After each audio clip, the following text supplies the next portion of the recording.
if you could go back and talk to yourselves 8 years ago when you're just getting started, and think about this as lessons learned for the listeners here, like what advice would you give yourself going back, knowing what you know now and learning what you've learned now? That's an excellent question. I think just stick with it and, just stay true to the vision and the goals that we set. And I think really take that time away from being an optometrist in your practice to focus on being a business owner. I think that it was very daunting at the beginning for Dr. Zilnicki and I to put on all of these hats and with many things that we had no experience in. And we are very much in the mindset, if we are not an expert in a field, let's delegate, let's learn from somebody who is. And one area that we delegated a lot at the beginning was some of our accounting and bookkeeping, because it was something that neither of us really had experience doing. We had to hire an accountant for the practice anyway. It made sense to use their bookkeeping services, right? But it took us a little while to kind of see the bigger picture that as someone else was doing our bookkeeping and reconciling our books, we were getting really delayed financial information. So we were finding out on our end when we were being sent P&Ls sometimes 2 months later what a day-to-day picture had looked like 2 months ago. And so it took us maybe a little bit longer to realize some of those financial mistakes, like payroll, like print ads, like Dr. Zilnicki said, Mm-hmm. because we were sitting down and kind of figuring out, okay, where is all this money going out? What can we chop down on? But we were getting this delayed picture that we were then assessing. So I think that was one of the biggest things that looking back, I think we both kind of wish we had tackled that a little bit more at the very beginning.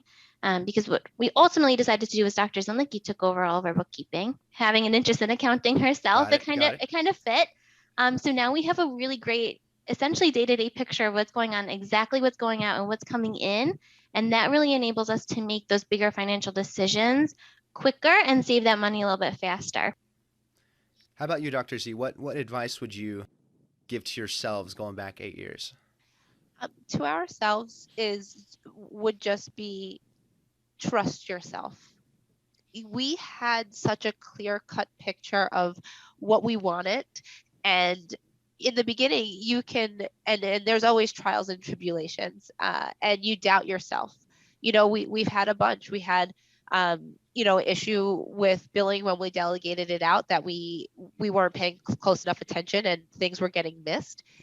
We went through a period of time when we had babies back to back with each other, right? That was my fault. But got pregnant when I didn't think I could. But that was really hard on the office, right? And on both of us as women in business, that's hard because you want to be you have that pull of your maternal pull, but then also your professional pull.